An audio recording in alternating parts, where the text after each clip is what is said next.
नमस्कार, मैं हूं कमलेश और आप देख रहे हैं आधुनिक भारत। और आज हम पहुंचे हैं बनारस में हमारे साथ एक भाई हैं दीपक सिंह राजवीर।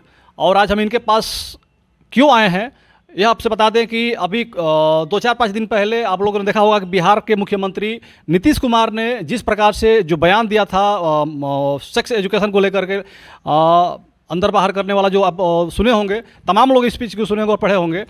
और उसी चीज़ को लेकर के राजवीर जी ने बीएचयू के इमरजेंसी में एक पर्ची कटवा करके उनके इलाज के लिए उनको आह्वान किया कि आप आइए, आपका मानसिक संतुलन खराब हो चुका है, आपको इलाज की ज़रूरत है। और उस पर्ची कटवाने के बाद फिर बैनर बनवा करके हमने देखा कि बसों में और तमाम बनारस के तमाम गलियों में इन्होंने अपना पर्चा छपवाने का काम किया। तो इसी चीज़ को लेकर के हम इनसे बात करने के लिए पहुँचे आज बनारस में भाई दीपक सिंह राजवीर जी के पास। तो सबसे पहले हमारे इस चैनल में स्वागत है भैया आपका राजवीर जी। बहुत बहुत धन्यवाद आपका और आपके सभी दर्शकों का हमारी तरफ से। जी भैया, देखा गया कि जिस प्रकार से आप नीतीश कुमार जी का मानसिक संतुलन को ठीक करवाने के लिए बीएचयू का पर्ची कटवा करके, और वो भी इमरजेंसी पर्ची कटवाए थे आप, तो ऐसा क्यों किया आपने? जब एक संतुलित व्यक्ति जिसका संतुलन ठीक हो और वो एकाएक किन्हीं कारणों से अपना ऊल जरूर बयानबाजी करने लगे, तो ये माना जाता है कि पूरी तरीके से इनको इलाज की आवश्यकता है। नीतीश कुमार को देश और प्रदेश में एक सुलझे हुए नेतृत्व के बारे में देखा। खैर, वो जो अपना पाला बदलने वाला पलटू चाचा के नाम से उनको विश्वविख्यात है, वो पूरे देश में लोग जानते हैं।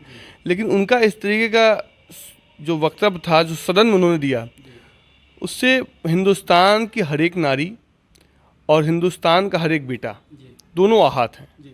क्योंकि हम कहीं ना कहीं हिंदुस्तान में जितने लोग हैं और पूरे विश्व में, वो बिना माता पिता के कोई धरती पर अवतरित नहीं हुआ है। और उस प्रक्रिया को जिस तरीके के सदन में ये बोल रहे हैं, यह अमर्यादित थी। और मुझे लगा कि एक प्रदेश का कई बार का मुख्यमंत्री और वर्तमान में भी मुख्यमंत्री को इस तरीके की बयानबाजी से बचना चाहिए। अपनी राजनीति को चमकाने के लिए, चाहे अपने आप को हाईलाइट करने के लिए, इस तरीके की माताओं बहनों की इज्जत आबरू के साथ में खेलने से बचना चाहिए। इसीलिए मैंने उनको, क्योंकि उनको इलाज की आवश्यकता थी, और मैं पूर्ण रूप से विश्वास के साथ में बता सकता हूं कि प्रधानमंत्री जी के संसदीय क्षेत्र में 24 घंटे तक लावारिस की भी इलाज होता है मुफ्त में। ऐसे में नीतीश कुमार जी बिहार के मुख्यमंत्री हैं, वो आएँ और डॉक्टर साहब उनको देख के बताएंगे ना कि उनका, मुझे लगता है कि कोई केमिकल उनका सूख गया है। आप कहे कि अमर्यादित भाषा है, सदन में इस तरह प्रकार की बातें बोलना, और एक प्रदेश का मुखिया और मुख्यमंत्री होने के नाते इस प्रकार की भाषा उनको नहीं बोलना चाहिए।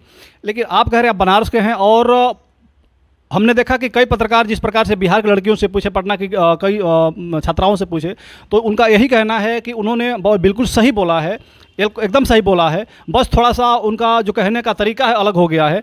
अगर वही चीज़ इंग्लिश में बोलते तो काफ़ी अच्छा, बहुत अच्छी बात बोले। इस पर क्या कहेंगे आप? उन्होंने जो बोला वो उस चीज़ को एक्सप्लेन करते हुए बोला, अगर विमेन एजुकेटेड होगी तो वो अपना फैमिली प्लानिंग कर सकती है, वो पॉपुलेशन कंट्रोल कर सकती है। मुझे तो ठीक लगा, वही लगा कि वो मतलब बस ठेठ में बोले, लेकिन वही अगर इंग्लिश में बोलते तो लोग को लगता कि वो लिटरेट है। थोड़ा वो सुनने में वल्गर लगा, पर उनका पॉइंट ऑफ व्यू जो था वो बिल्कुल सही था। वल्गर लगा या सही लगा? देखिए, उनके लैंग्वेज में थोड़ी सी वल्गैरिटी, पर उन्होंने एजुकेशन, सेक्स एजुकेशन के बारे में, जो कि बहुत ही इंपॉर्टेंट है। हर व्यक्ति अपनी पत्नी के साथ में संपर्क करता है, लेकिन क्या वो सड़क पे आके करेगा? हर चीज़ का एक तरीका होता है, हर चीज़ का एक प्लेटफॉर्म होता है, कहने का एक शब्द होता है। मैं उनके ये नहीं जा रहा हूँ उन्होंने क्या, वो कहना क्या चाह रहे थे, उनके कहने की जो शैली थी वो पूर्णतः गलत थी। और ऐसी शैली का प्रयोग एक मानसिक रूप से स्वस्थ व्यक्ति कभी नहीं करेगा। ठीक है, उनका कहने का शैली अलग था, लेकिन उन्होंने जो कहा, जो चीज़ उन्होंने दर्शाना चाहा, क्या वह सही था या गलत था? नहीं, बिल्कुल वो पूरी तरीके से अमर्यादित था, और वो माताओं बहनों का पूर्णतः अपमान था। 2-4-10 उनके समर्थन में आकर के लोग कह सकते हैं, लेकिन आप देख सकते हैं, आप भी एक ख्यात प्राप्त चैनल के संवाददाता हैं, और आप जगह जगह आखिर विरोध किस बात का हुआ? अगर उन्होंने सही कहा तो विरोध क्यों कर रहा है? ये तो विरोधियों का, जैसे जो भी विपक्ष की पार्टियां हैं तो विरोध करेंगे उनकी। नहीं, विपक्ष की पार्टियां क्यों विरोध करेंगी? ये मैं तो किसी पार्टी पूर्वा के नाते तो विरोध किया नहीं। मैं तो भारत का मतदाता हूँ। वो इंडिया गठबंधन से अपना प्रधानमंत्री पद का सपना देखते हैं, लेकिन मैं आपके चैनल के माध्यम से बताना चाहता हूँ नीतीश चाचा, तो प्रधानमंत्री के सपना मत देखा, आओ वाले समय में मुख्यमंत्री भी ना रहा।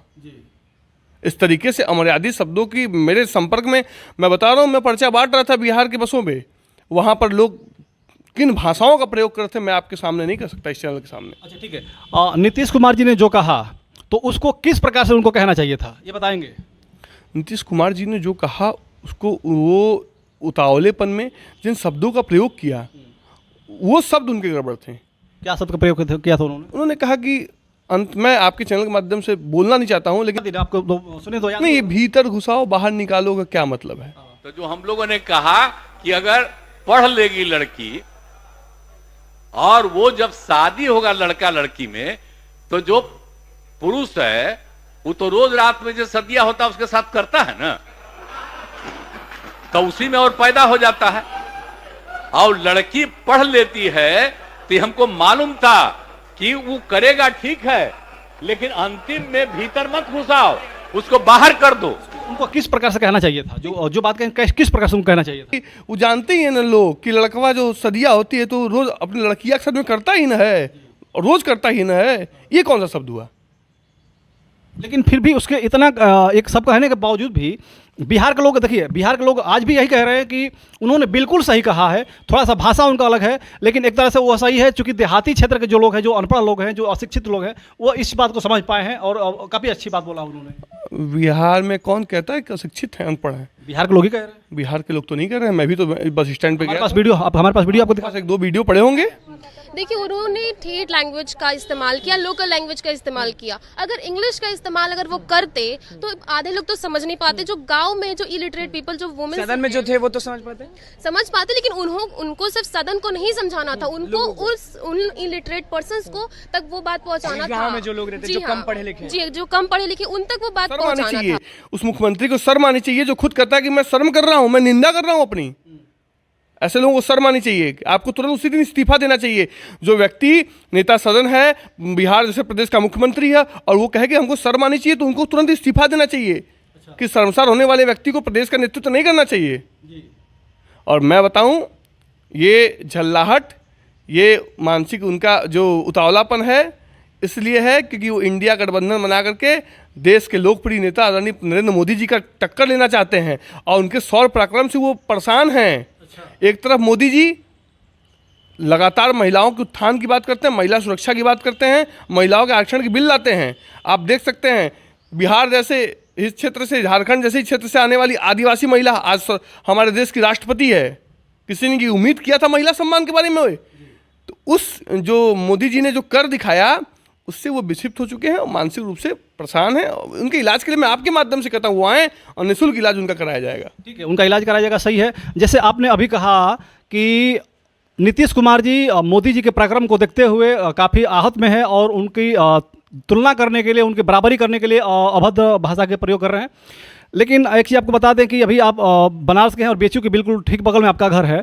बीएचयू में अभी 2-4-5 दिन पहले आपने देखा था कि किसी छात्रा के साथ काफ़ी अभद्रता की गई थी, उसके साथ छेड़खानी की गई थी, और उसके बाद जो ये मोदी जी का संसदीय क्षेत्र है वहाँ पे इस प्रकार की अगर घटना होती है तो इसको कैसे देखते हैं आप, क्या कहेंगे इस पर? देखिए, छात्रा के साथ में जो छिड़काने की बात आप कर रहे हैं, मैं उस जिन्होंने भी किया उन दोषियों के लिए कड़ी से कार्रवाई करने की मांग करता हूँ। कड़ी कार्रवाई होगी भी। बाबा का ये प्रदेश है और उसमें अपराधी थर-थर काँपते हैं, या तो यहाँ रहेंगे और वो राम नाम सत्य हो जाएगा। रही बात छिड़खानी करने वालों की, तो आप उसको नेगेटिव वे में जा रहे हैं। 1:30 बजे रात को आप चंबल की घाटी में तो टहलने निकलेंगे नहीं। 1:30 बजे रात को जिस छात्रा के साथ में छिड़कानी है, उसको ये भरोसा था कि मोदी जी का संसदीय क्षेत्र है, ये योगी जी का उत्तर प्रदेश है, यहाँ पर कोई ऐसा दुष्पराक्रम नहीं करेगा कि मेरे इज्जत आबरू पे कोई आंच डाले। लेकिन अगर कोई मनचले ने गलती से ये गलती कर दी है, तो मैं आपके चैनल के माध्यम से विश्वास दिलाना चाहता हूँ कि उत्तर प्रदेश में परम आदरणीय मुख्यमंत्री योगी आदित्यनाथ जी की सरकार में यह एग्जाम्पल सेट करने का काम करेंगे कि ऐसे दुर्दांत जो गलती से भी गलती किए हैं, उनकी 7 पुश्तें भी इस तरीके की घटना का घिनौना काम करने का कार्य नहीं करेंगी। तो यह कब होगा? इससे 5-7 दिन हो गया, अभी तक किसी को पकड़ा गया कि नहीं पकड़ा गया? पुलिस अपना काम कर रही है, पुलिस अपना काम कर रही है। अगर पुलिस अपना काम नहीं करती तो आप देखिए शांति व्यवस्था कायम है। IIT में पठन पाठन चल रहा है। शांति व्यवस्था कायम, यही तो घातक है कि शांति व्यवस्था कायम है। इस पे पुलिस कितना काम कर पाई है? 5-7 दिन हो गया, 1 हफ्ता लगभग हो गया, लेकिन अभी तक एक भी अपराधी नहीं पकड़ा गया। और जिस प्रकार से ये मोदी जी के संसदीय क्षेत्र है, मोदी जी यहाँ पे लगातार बेटी पढ़ाओ की बात कर रहे हैं। योगी जी का ये प्रदेश है जहाँ पे कहा जा रहा है कि अगर कोई भी अत्याचार करेगा, कोई भी अपराधी अगर होगा तो उसको अगले चौराहे पे उसको यमराज इंतजार करेगा। लेकिन हम देख रहे हैं, चाहे आप भी देख रहे हैं, तमाम लोग देख रहे हैं कि लगातार जिस प्रकार से माताओं और बहनों पर अत्याचार हो रहा है उत्तर प्रदेश में, इस पर क्या कहेंगे आप? आज अभी तक अपराधी नहीं पकड़े जा रहे हैं। आप उत्तर प्रदेश को अगर ध्यान से गौर से देखिए तो 2017 के पहले का प्रदेश और 2017 के बाद का प्रदेश। अब बनारस में ही देख लीजिए, एंटी करप्शन के माध्यम से मुझे लगता है कि आधा दर्जन से ज़्यादा दरोगा जेल चले गए। यह पहले कभी नहीं होता था। पहले अधिकारी खुले तौर पे पैसा मांगते थे और जो उनका वरिष्ठ अफसर कार्रवाई की बात करता था सीधे इटावा सैफई फ़ोन मिलाते थे, वो सीधे टच में होते थे। अभी क्या है, अभी निष्पक्ष रूप से सरकार काम कर रही है और पुलिस प्रशासन स्वतंत्र है। आप देख सकते हैं कि मुख्तार अंसारी की क्या स्थिति है, अतीक अहमद कहाँ चले गए। आजमगढ़ में देख लीजिए आप, आजमगढ़ में एक से एक बड़े दुर्दांत अपराधी थे, सीपू सिंह हत्याकांड के अपराधी थे। वो जो लोग मोहर लगाते हैं कि एक जात विशेष के लोगों को अधिक इसमें प्रोत्साहन मिल रहा है, आजमगढ़ में देख लीजिए आप कुंटू सिंह की क्या स्थिति है। तो कर्मचारी और अधिकारी अपना काम कर रहे हैं और माफिया जो भी हैं या तो ज़मीन के अंदर है या तो ज़मीन के ऊपर आसमान के अंदर है।